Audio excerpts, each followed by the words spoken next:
In this video, we will show you how to replace your rear parking brake shoes. On this Jeep Grand Cherokee, these will be located behind your rear brakes. Let's get into it. Okay friends, let's get started on our job. The first thing you want to do is safely raise and support the rear of the vehicle so both of your rear wheels are off the ground. Once you've done that, we'll continue on to removing all 5 of our 22mm lug nuts and then the wheel.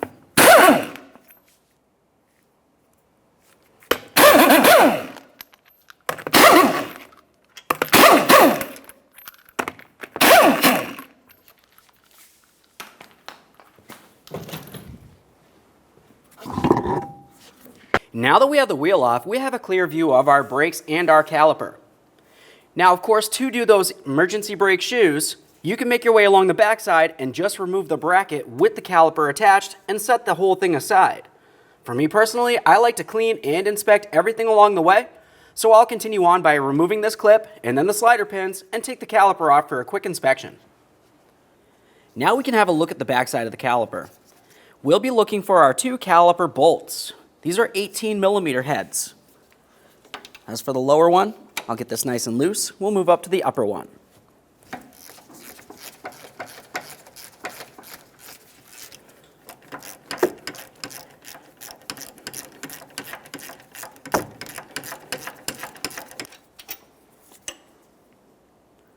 Inspect that mounting hardware as you continue. Replace it as necessary.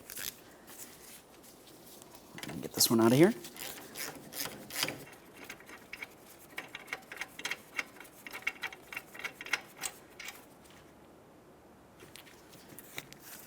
Let's take hold of that caliper and we'll slide it out of place. Set this aside so it's putting no pressure on your flex hose. Let's move along to removing the rotor from the area. Commonly, you can take hold of it and give it a little tug and it should slide right off of there. If it's stuck in place, use one of your original lug nuts. We'll start it on here just a couple threads.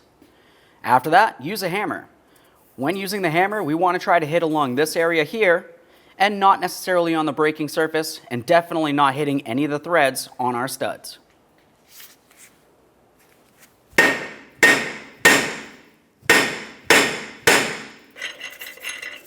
Once it's broken free, we can remove it.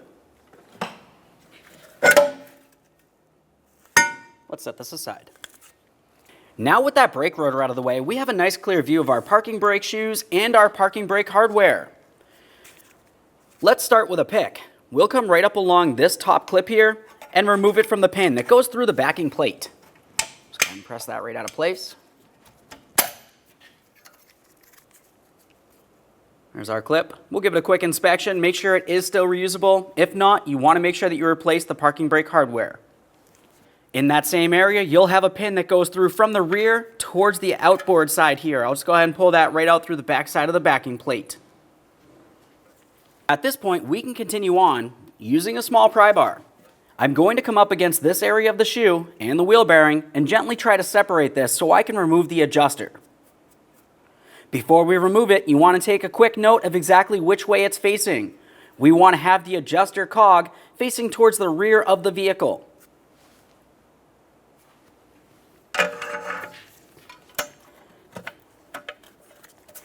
Pull out on that shoe a little bit.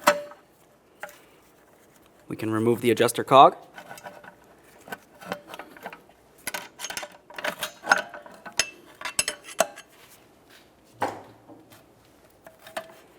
Watch your fingers for any pinch points while doing so.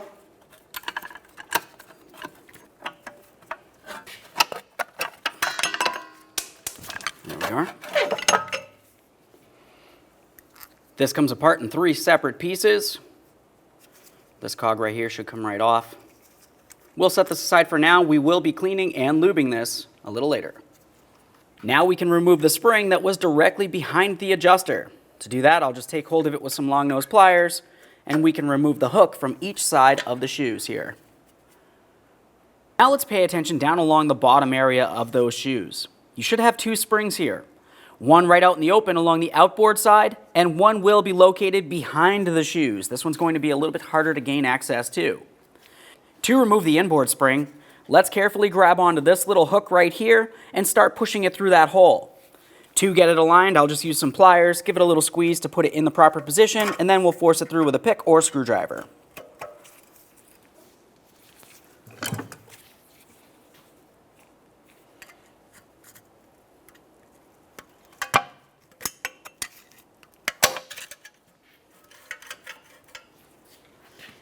Now at this point, we can take this shoe and start pulling it out and away.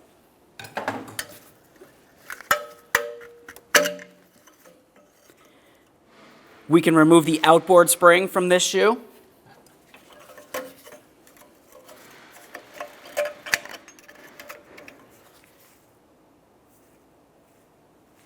Now we can start removing this shoe with the spring still attached. To do that, I'll be using my pick. Just come right along inside here. We'll remove the clip.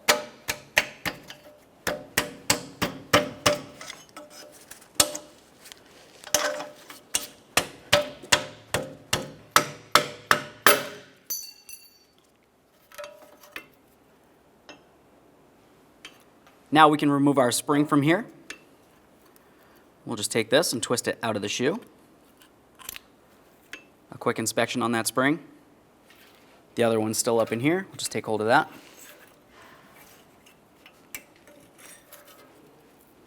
There's that one. Let's get our anchor pin out of here. Now that we have the shoes out of the way, the next thing you want to pay attention to is the actuator. You want to make sure that it's not seized in any way. Commonly it will be. If that's the case, you'd want to make sure you clean it up and lubricate it. I'll just use a wire brush, get this one cleaned up.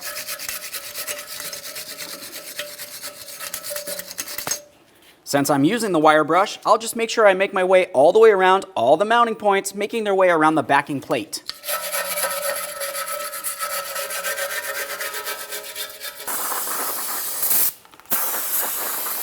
A little bit of parts cleaner. Clean and lubricate your adjuster.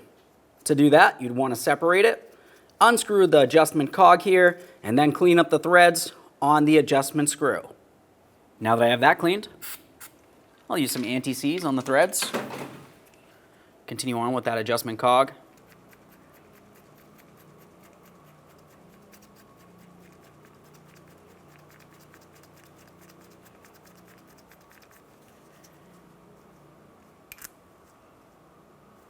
At this point, we'll use some Antiseize and try to get inside of the pivot point.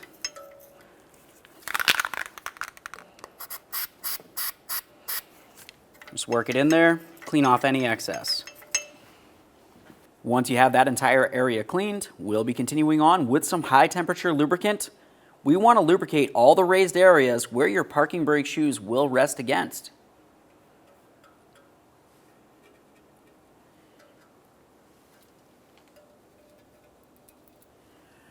Once you have all those areas lubricated, we'll also be lubricating along this.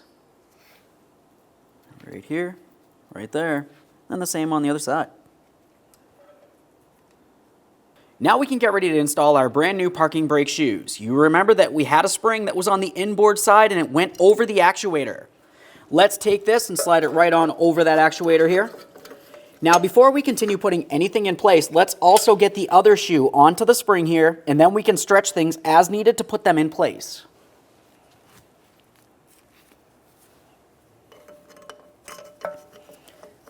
This part can be a little bit difficult reaching behind the shoe. Be careful for any pinch points.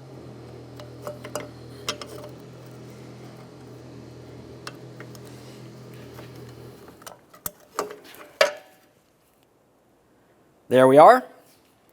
Separate those shoes and slide them into the proper position. This one up and over here. Now we can put on the lower outboard spring. For this, it'll be going in this hole right here, and then the same on the other shoe. We're going to have to stretch this, so be careful. Slide that into the hole there. Now for this, you can either use some long nose pliers or even some cutters. If you're going to use cutters, be extremely careful not to cut the spring.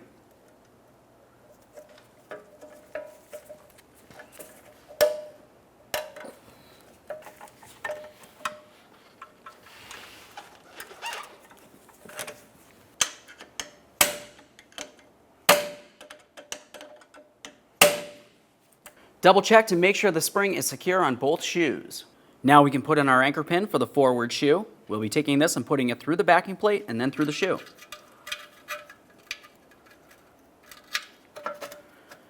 Once you have that through there, we'll be continuing on with our locking clip. To put this in position, you're going to want to squeeze it together. You can use some pliers or even just press it with a pry bar.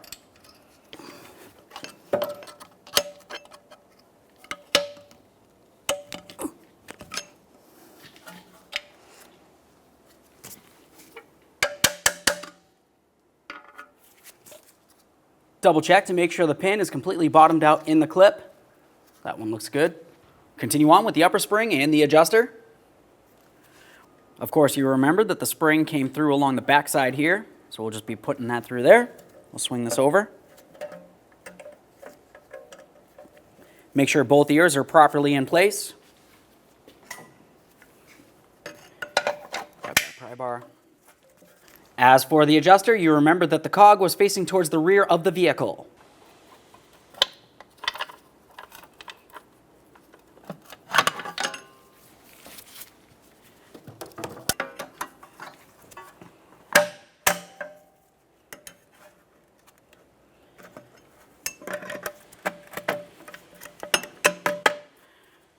Double check to make sure the adjuster is seated properly on each one of the shoes.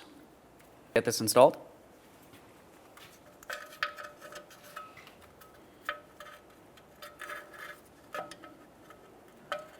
Right in through the top there.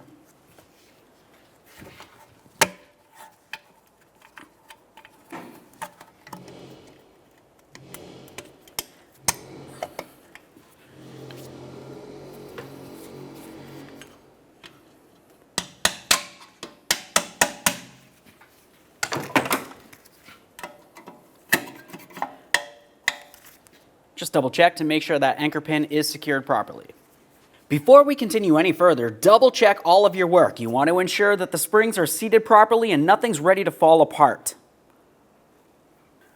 Let's go ahead and clean up the mating surface on the hub where the rotor will sit. You can use a wire brush. Get this nice and clean.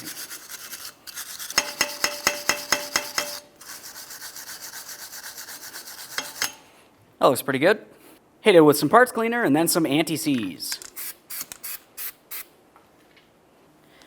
Once you've done that, the next thing that you would want to do is clean up the mating surface on the back side of your rotor. I'm going to be replacing the brakes anyway, but go ahead and sand that down. Before we put on the rotor, I want to talk about the adjustment area here. It's a good idea to make a pre-adjustment, so once you slide the rotor on, you want to feel just the teensy bit of drag here. Not a lot of drag. If it takes any effort to be able to turn this, you're going to cause friction, and that'll cause the shoes to expand, and your brakes will lock up. But if you're under-adjusted, the parking brake won't function. To adjust this, you can either de-adjust it coming down here, or to adjust it out, just come up along here and pry it up against the shoe. Let's install the rotor here and see if we've got a good adjustment. I'm going to adjust that out a little bit further.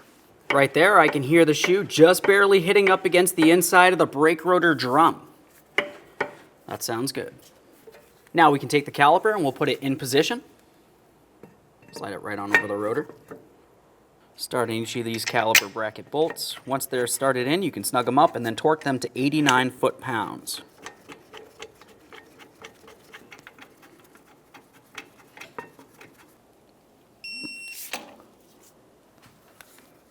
Same to the upper.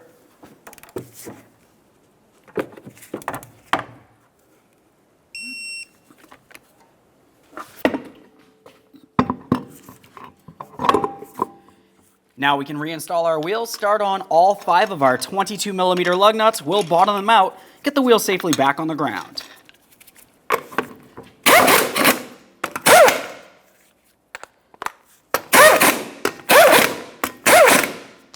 With the wheel safely on the ground, we'll be torquing each of these lug nuts to 115 foot-pounds in a crisscross manner.